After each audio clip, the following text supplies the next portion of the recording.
The late afternoon sun bathed Maple Street in a golden glow, its warmth a stark contrast to the tension about to unfold. Officer Greg Matt sat slouched in his patrol car, sipping the last bitter dregs of his coffee. He stared blankly through the windshield, the weight of boredom pressing down on him. Greg wasn't just your run-of-the-mill officer. His badge wasn't a symbol of protection. To him, it was a crown, a twisted justification to impose his will on anyone who dared cross his path. Across the street, a tall, poised man stepped out of a quaint cafe. He was dressed in a perfectly tailored dark suit, his polished shoes clicking lightly on the pavement as he moved. His name was Marcus Harris, and he carried himself with a quiet confidence that turned heads, not out of arrogance, but an aura of dignity. For Marcus, returning to Bridgeport was bittersweet. A homecoming, yes, but also a chance to face the city that had both shaped him and pushed him away. What no one in the cafe, nor Officer Greg across the street, knew was that Marcus wasn't just passing through. He was the newly appointed captain of a very precinct Greg patrolled. This wasn't just another day for Marcus. It was a beginning. But for Greg, it would be the start of a reckoning. Greg's eyes narrowed as he spotted Marcus crossing the street. There was no reason to suspect anything, no suspicious movement, no furtive glances. Just a man heading to what looked like an important meeting. But for Greg, it was enough. Enough to fan the flames of the simmering resentment that always seemed to bubble beneath the surface. Slamming his coffee cup into the holder, Greg shoved open his car door, the metal groaning as if echoing the hostility radiating from him. He marched across the street, his boots hitting the pavement like the drumbeat of impending trouble. "Hey, you," Greg barked, stepping directly into Marcus's path. His voice was sharp, the kind that demanded attention, but Marcus didn't flinch. Instead, he paused, turning to face the officer with an air of calm composure. "Yes, officer? Can I help you?" Marcus asked, his voice measured, respectful. Greg's eyes narrowed further, his jaw tightening. "What are you doing around here?" he snapped, his tone dripping with suspicion. Marcus tilted his head slightly, a hint of confusion crossing his face. "I'm on my way to a meeting," he replied simply, the words as unassuming as the man himself. But Greg wasn't interested in answers.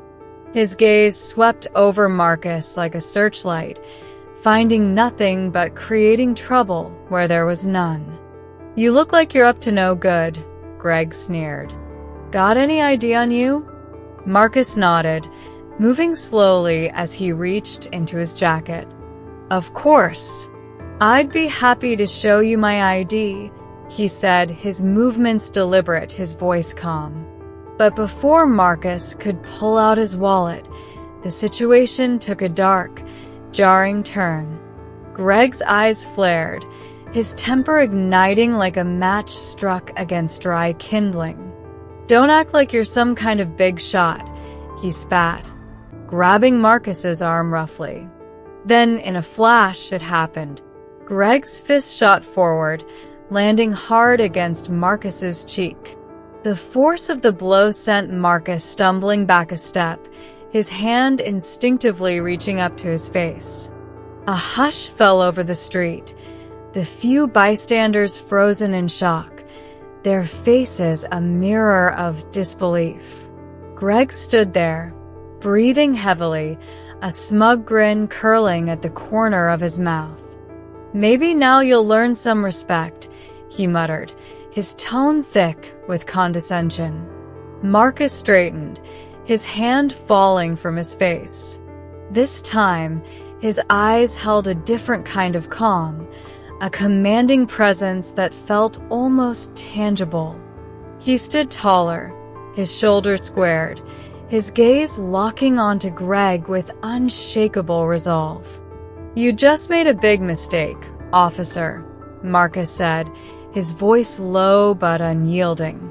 Greg snorted, still riding the high of his perceived dominance. "Oh yeah? And what mistake is that?" he sneered, his smirk widening. Marcus took a step closer, his voice steady as stone. "I'm Captain Marcus Harris," he said, "the new captain of this precinct." The words hit Greg like a tidal wave.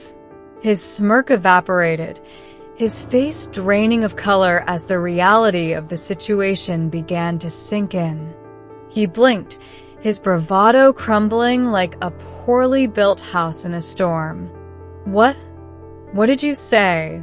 Greg stammered, his voice a weak echo of the authority he'd wielded just moments before.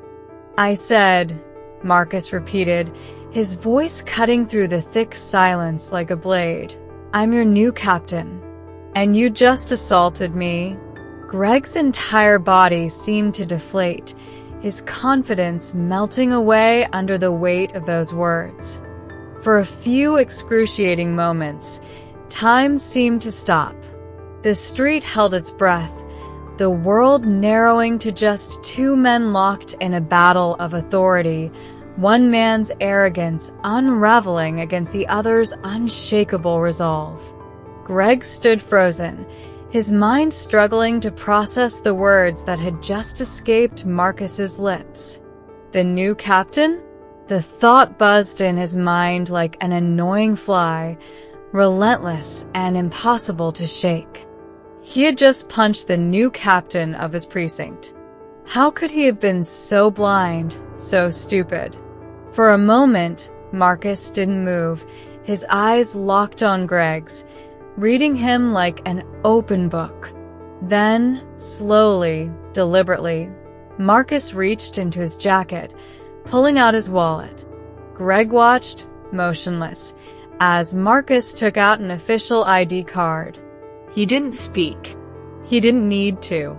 "I think this should clear things up," Marcus said, his voice steady, but every word carried a weight that slammed into Greg's chest. "But let me make myself even clearer. You assaulted a superior officer. I'm pressing charges, and you're going to answer for this." Greg's heart plummeted into his stomach. His mouth opened to speak, but no words came out.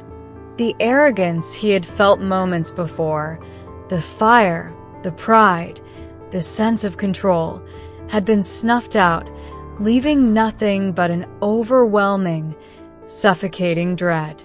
The onlookers around them had started to gather, their eyes fixed on Greg, their silence louder than any judgment. He could feel the sting of their stares, the weight of their disbelief pressing down on him. And Marcus, so calm, so composed, wasn't done yet. With the same quiet precision, Marcus pulled out his phone and dialed a number without hesitation. Greg could only stand there, helpless, as Marcus spoke to someone on the other end of the line. "Yes, this is Captain Harris," Marcus said, his tone still as calm as ever. "I need a squad down here at Maple and Fifth Avenue. There's been an incident involving Officer Greg Matt." He paused for a moment, listening to the voice on the other end. No injuries on my side, but there will be charges filed for assault. Please send someone immediately." Greg's stomach churned. The reality of what was happening was sinking in. This wasn't just a scuffle, a small misstep. This was his career, his future, everything he had worked for, unraveling in front of him, piece by piece. Everything he thought he could get away with, all the privileges, all the arrogance, it was all falling apart, right here, right now. Marcus remained steady, waiting as the backup arrived. The tension in the air was thick enough to slice with a knife. Greg could hear the murmur of the crowd around them, some shaking their heads in disbelief, others whispering to each other. A few even had their phones out, recording the entire thing. The realization hit Greg like a slap to the face. The footage could end up on the news, spread across social media like wildfire, and it would never go away. Not now. Not ever.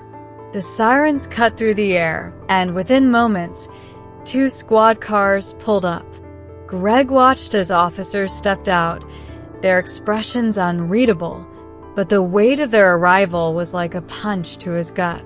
As they moved toward him, he recognized a few of them, fellow officers, the people he worked with every day, people he had shared laughs and coffee breaks with. And now, they were approaching him, eyes hard, no trace of familiarity in them. Sergeant Parker, a seasoned officer with over 20 years on the force, stepped forward, her gaze flicking over to Greg as she addressed Marcus. "Captain Harris," she said with a nod, her voice steady, but filled with confusion. Her eyes moved to Greg, and an eyebrow arched in silent question. "What's going on here?" Marcus was unfazed, his demeanor unshakable. "I'm pressing charges against Officer Matt for assault. He punched me in the face without provocation." Parker's face tightened, and her eyes shot to Greg, who stood pale, his body trembling slightly. "Greg, is this true?" For the first time in his life, Greg didn't have an answer.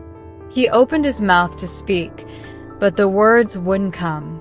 He stammered, his mind still reeling from the shock. I didn't know he was the captain," he muttered weakly. Parker didn't wait for him to finish. Her eyes flashed with no patience. "Whether you knew or not doesn't matter," she said flatly, her voice carrying an icy edge.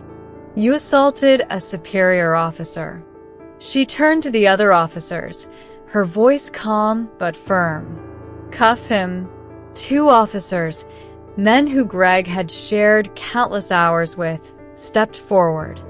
Their expressions were hard, impersonal, as they moved to handcuff him.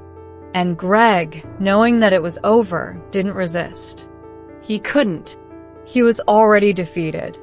His body felt heavy, as if the handcuffs were merely confirming the weight of his downfall. Once he was secured, Parker turned to Marcus. "Captain, we'll take it from here. Is there anything else you need?" Marcus shook his head, his eyes narrowing with quiet determination. "Just make sure this is handled by the book, Sergeant. I'll be pressing formal charges as soon as we get back to the station." The cold, unyielding metal of the handcuffs pressed into Greg's wrists as he was led to the squad car. The reality of his situation crashed down on him with brutal force. Just moments ago, he had felt like the one in control. He had been the one who made the rules, who wielded the power. And now he was nothing more than a criminal in custody, his career and reputation in ruins. As the squad car pulled away from Maple Street, Greg's mind was a blur. The faces of the onlookers, the sound of the sirens, the feeling of the handcuffs digging into his skin, it all became a constant, overwhelming reminder of the one thing he couldn't escape, his mistake. He had crossed the line, and now there was no going back.